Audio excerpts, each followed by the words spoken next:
Hello everyone, welcome to this channel Lanik education point. My self Heena Thakkar और आज हम बात करने वाले हैं स्टैटिस्टिक का जो चैप्टर नंबर 1 है, जो कि हमने स्टार्ट कर दिया था। इंट्रोडक्शन में आप लोगों को दे चुकी थी। तो आओ फटाफट स्टार्ट करते हैं चैप्टर नंबर 1, यानी कि meaning, function, importance and limitation of statistic क्या है। यानी कि हमने बहुत सारी चीजें पहले पढ़ रखी हैं, बट हमने क्लास 11th के अंदर ये सब पढ़ा था। बट अभी हम लोग ये स्टडी करेंगे क्योंकि जो भी स्टूडेंट ग्रेजुएशन कर रहे हैं, बीकॉम कर रहे हैं, उनके पास ये सब्जेक्ट आया है स्टैटिस्टिक का। तो उन लोगों को ये एग्जाम देना होगा। तो स्टार्ट करते हैं। सबसे पहले स्टैटिस्टिक के बारे में जानेंगे। Define statistic, what are the characteristic of statistic, यानी करेक्टरिस्टिक को हम फीचर के नाम से भी जानते हैं। ठीक है। तो सबसे पहले मीनिंग की अगर हम लोग बात करें तो statistic can be defined both in a singular sense and a plural sense, यानी सिंगुलर सेंस में भी हम स्टैटिस्टिक को समझ सकते हैं और प्लूरल सेंस में भी इसको समझ सकते हैं। तो सबसे पहले बात करते हैं सिंगुलर सेंस की। तो सिंगुलर सेंस से मतलब है statistic mean science of statistic, यानी साइंस ऑफ स्टैटिस्टिक और स्टैटिस्टिक मेथड्स। यानी जब भी बात स्टैटिस्टिक के मेथड्स की होती है या फिर साइंस ऑफ स्टैटिस्टिक की बात होती है, तो हम किसकी बात करते हैं? सिंगुलर सेंस की बात करते हैं, जिसके अंदर हमें याद रखना होता है कोपई। कोपई होता क्या? सी फॉर कलेक्शन। उसके बाद आता है आपका ओ फॉर ऑर्गेनाइजेशन होता है। और उसके बाद P for presentation, A for analyser and I for interpretation. इन्होंने यहाँ पे क्लासिफिकेशन की जगह पर, मतलब बेसिकली यहाँ पर ऑर्गेनाइजेशन की जगह पे इन्होंने क्लासिफिकेशन लिखा है, बात एक ही होती है। तो सबसे पहले कलेक्शन करना, क्लासिफिकेशन करना, प्रेजेंटेशन, एनालाइजिंग, इंटरप्रिटेशन, ये सारे चीजें हमारी सिंगुलर सेंस के अंदर आती हैं। यानी कि आगे हम जानेंगे कि किस किस तरीके से हम लोग जो है स्टार्ट हम लोग पढ़ते हैं। यानी कि आप लोगों को याद होगा क्लास 11th के अंदर आपने बहुत सारे स्टैटिस्टिक में चैप्टर पढ़े थे। जैसे कि आपने पढ़ा था टेली बार्स वगैरह वाले चैप्टर्स पढ़े थे। तो यानी आपको सिंपली ये याद रखना है जो आपका कोपाई है, जिसके अंदर आप लोगों ने ये सीखा कि कैसे हम लोग कौन कौन सी टेक्निक से डेटा को इकट्ठा कर सकते हैं, फिर उसको हम लोग ऑर्गेनाइज कर सकते हैं, फिर कौन से ग्राफ, डायग्राम, प्रेजेंटेशन आपको देनी होती है। ये सारी की सारी चीजें आपकी सिंगुलर सेंस के अंदर आएंगी। प्यूरल सेंस मतलब है statistic refers to the information in terms of numbers, यानी जब नंबर्स की टर्म्स में बात करेगा और न्यूमेरिकल डेटा की बात करेगा, जैसे कि such as population statistic, population की बात कर रहा है, जनसंख्या की बात कर रहा है, एम्प्लॉयमेंट की बात कर रहा है। साथ ही साथ हम लोगों की statistic concerning public expenditure, public का खर्चा कितना हो रहा है, ये सारी की सारी चीजें जब इन टर्म्स ऑफ नंबर्स होती है तो यानी वो प्लूरल सेंस है। और जबकि हमारी बात जब स्टैटिस्टिक के मेथड्स की आती है तो वो हमारी सिंगुलर सेंस की बात करता है। तो आपको एक एक डिफाइन यहाँ से याद होनी चाहिए। वैसे मैंने जो समझाया वो बहुत इजी है, आप बना के भी इसको लिख सकते हैं अपने एग्जाम्स में। बाकी और भी डिफाइंस हैं जैसे यहाँ दी हुई हैं, आप ये भी कर सकते हैं। अदरवाइज इसके अलावा भी कोई राइटर की अगर आपको मिल जाती है तो अगर आपको आसान लगती है आप कर सकते हैं। उसके बाद आता है the definition clearly points out of 4 stages in a statistical investigation, यानी कि हम लोग सबसे पहले डेटा को कलेक्ट करते हैं। मैंने जैसा अभी आपको समझाया कलेक्शन ऑफ डेटा कैसे होता है, बेसिकली या तो प्राइमरी मेथड से होता है, ठीक है, प्राइमरी या सेकेंडरी, यानी कि आपको सेंसस मेथड या सैंपल मेथड आप लोगों ने पहले पढ़ रखा है। ऑर्गेनाइजेशन में क्या होता है? ऑर्गेनाइजेशन में प्रेजेंटेशन ऑफ डेटा का मतलब है कि जैसे ही डेटा कलेक्ट हो जाता है उसको सिस्टमैटिक अरेंजमेंट में लगाना होता है, यानी कि जो हमारा डेटा होता है वो बिल्कुल रॉ होता है, उसी को हमें क्या करना होता है? ऑर्गेनाइज करना होता है एक सिस्टमैटिक मैनर में, यानी कि पहली बार बना दिया हम लोगों ने इस तरीके से। उसके बाद आता है एनालाइज करना। एनालाइज ऑफ डेटा का मतलब है the organise data presented need to be analyse. There are various tools, बहुत सारे टूल्स होते हैं जिसकी मदद से हम लोग डेटा को एनालाइज करते हैं। एनालाइज का मतलब होता है हमें सोचना पड़ता है कि किस तरीके से हम लोग जो है अपने डेटा को क्या कर सकते हैं? एनालाइज कर सकें, ताकि हम लोग को जो है उसको परसेंटेज, एवरेज वगैरह उसकी निकाल सकें। उसके बाद है इंटरप्रिटेशन। इंटरप्रिटेशन से मतलब होता है हम लोगों का बेसिकली कि कंक्लूजन निकालना। कंक्लूजन तो निकालेंगे ना, क्योंकि जब हमने इतने सारे स्टेप फॉलो किए हैं तो लास्ट हमारा इंटरप्रिटेशन ऑफ डेटा होता है कि आफ्टर एनालाइज, यानी कि जब हमने सोच लिया, विचार लिया, तो जो रिजल्ट है वो जो निकल के आया है, जो कंक्लूजन हमारे ड्रॉन हो रहे हैं वो इंपॉर्टेंट है, यानी कि वो सही कंक्लूजन है या रॉन्ग है। ये सारी की सारी चीजें हमें पता लगनी स्टार्ट हो जाती है क्योंकि हमने कंक्लूजन्स निकाल दी हैं, राइट। तो आई होप आपको यहाँ पे सारा के सारे जो मतलब टॉपिक थे वो समझ आए होंगे, और इनफैक्ट मैंने आप लोगों को यहाँ पे पूरा क्वेश्चन कराया है। नेक्स्ट हम लोग चलते हैं अब अपने नेक्स्ट प्यूरल सेंस, जो मैंने आप लोगों को डिफाइन, आप कोई भी कर सकते हैं, बाकी जो मैंने आपको समझाई वो भी आप कर सकते हैं। अब आते हैं फीचर्स के ऊपर।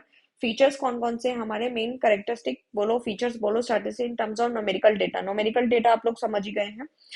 तो सबसे पहले बात करते हैं एग्रीगेट ऑफ फैक्ट्स की। तो एग्रीगेट ऑफ फैक्ट में आपको बस इतनी बात समझनी होती है कि एग्रीगेट ऑफ फैक्ट से हम लोग ये समझ पाते हैं कि मैंने अगर बोला कि एक कंपनी के अंदर 1000 एम्प्लॉयज जो है, यानी 1000 एम्प्लॉयज जो है वो काम कर रहे हैं, ठीक है।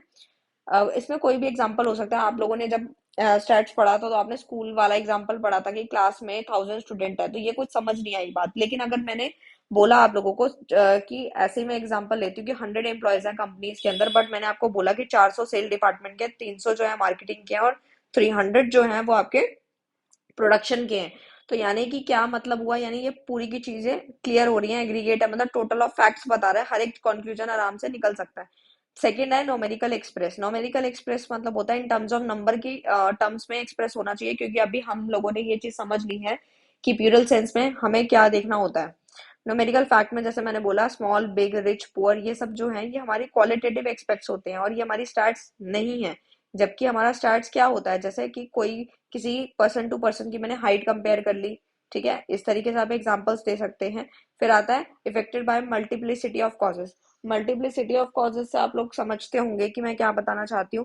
जैसे मैंने बोला कि 30% जो प्राइजेस हैं वो बढ़ गए हैं, तो उसके कहीं ना कहीं रीजन होंगे, ऐसा तो है नहीं कि कोई रीजन नहीं होगा, मतलब उसके बहुत सारे कॉज है। यानी 30% अगर प्राइस राइज हुआ है तो यानी कि हमारी सप्लाई कम हो गई क्योंकि प्राइस तो बढ़ गया है, डिमांड भी बढ़ गई, शॉर्टेज हो गई पावर की, वेजेस दिहाड़ी भी बढ़ गई, ठीक है, टैक्सेस भी बढ़ गए, तो बहुत सारे इफेक्ट्स आने शुरू हो जाते हैं हमारी इकोनॉमी के अंदर।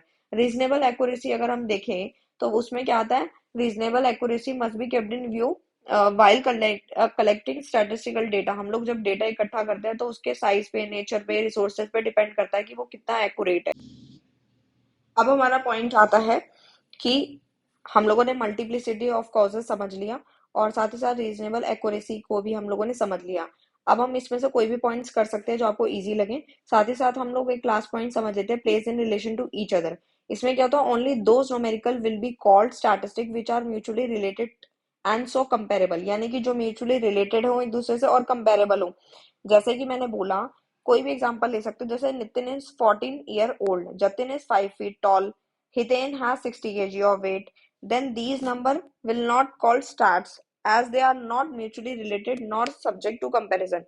यानी कि आप कभी भी किसी के एज को वेट से कंपेयर नहीं कर पा रहे, ठीक है, तो यानी कि अगर एक पर्सन है उसकी हाइट है तो हाइट से कंपेयर होगा, वेट है तो वेट से कंपेयर होगा, ठीक है ना, तो ये मतलब रिलेशन होनी चाहिए ताकि आप कंपेयर कर सको।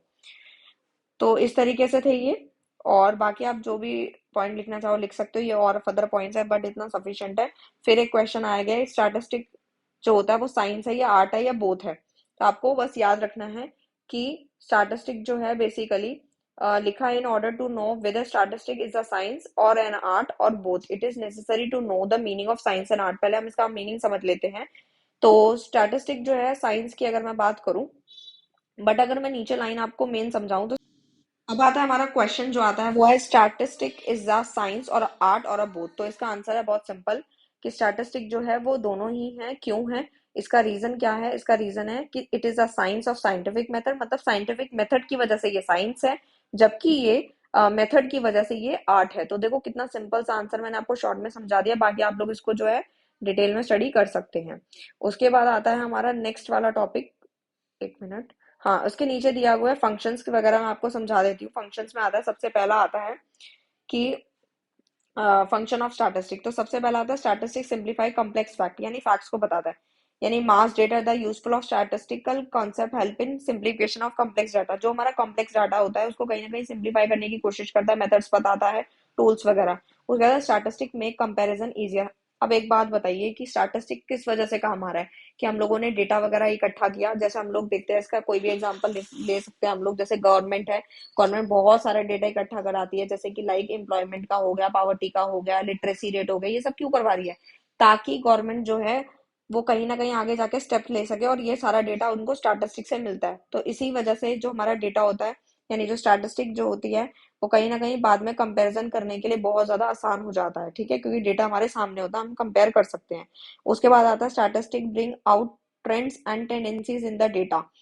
फिर आता है कि हिडन रिलेशन बिटवीन वेरिएबल्स हो गया, पावर बिकॉम इजियर, यानी कि कुछ मेकिंग पावर्स होती है वो इजी हो जाती है। फोरकास्टिंग मतलब फ्यूचर में जो चीजें होती हैं वो भी हम लोग क्या कर सकते हैं, पहले से ही पता लगा सकते हैं। जैसे कि प्राइसेस बढ़ने वाले हैं, ठीक है, तो हमें पहले ही पता चल जाता है। जैसे रेनफॉल का हो गया तो हम लोग प्रिडिक्शन वगैरह लगा लेते हैं, फोरकास्टिंग कर ली। पॉलिसीज का फॉर्मुलेशन होता है, यानी कि हमें कुछ पॉलिसीज गवर्नमेंट को बनाती है, ये मैंने अभी एग्जांपल आप लोगों को दिया। उसके बाद आता है इंपॉर्टेंस ऑफ स्टैटिस्टिक। तो इंपॉर्टेंस में सबसे पहला आता है आप लोगों का business. Business point of view से देखें तो क्या होता है, स्टैटिस्टिक जो है इंपॉर्टेंट रोल प्ले करता है बिजनेस के अंदर, क्योंकि ये मदद करता है बिजनेसमैन की प्रोडक्शन के प्लान को बनाने के लिए, ताकि जो कस्टमर का टेस्ट है या प्रेफरेंस है उसके अकॉर्डिंग प्लान बना सके और आगे जाके अच्छे से सक्सेस ले सके। इकोनॉमिक्स में ये क्यों फायदा देता है, क्योंकि स्टैटिस्टिक जो है प्ले करता है important role in economics. Economics जो है डिपेंड करता है स्टैटिस्टिक पे, क्योंकि जितना भी हमने डेटा पढ़ा था क्लास 11 के अंदर, बहुत सारी चीजें समझी थी, वो कहीं ना कहीं हमारी इकोनॉमिक्स का पार्ट था। जैसे इन्फ्लेशन रेट हो गया, इम्पोर्ट एक्सपोर्ट, ये सारी चीजें। मैथमेटिक्स में कैसे काम करता है, क्योंकि इसके अंदर प्रोबेबिलिटी हम लोग पढ़ते हैं, एवरेजेस पढ़ते हैं, डिस्पर्जन पढ़ते हैं, तो इसी वजह से ये मैथमेटिक्स का भी हिस्सा है। बैंकिंग में किस तरीके से काम करता है, तो स्टैटिस्टिक जो है इंपॉर्टेंट रोल, ये तो आप लाइन सब में ऐड ऑन कर सकते हैं। अकाउंटिंग एंड ऑडिटिंग में भी ये काम करता है, क्योंकि इसमें डिसीजंस लिए जा सकते हैं। जो हमें डेटा यहाँ से प्रोवाइड होता है, जैसे ऑडिटिंग हो गया, सैम्पलिंग टेक्निक हो गया, ये सब हो गया, तो इतना सफिशिएंट है आप लोगों के लिए।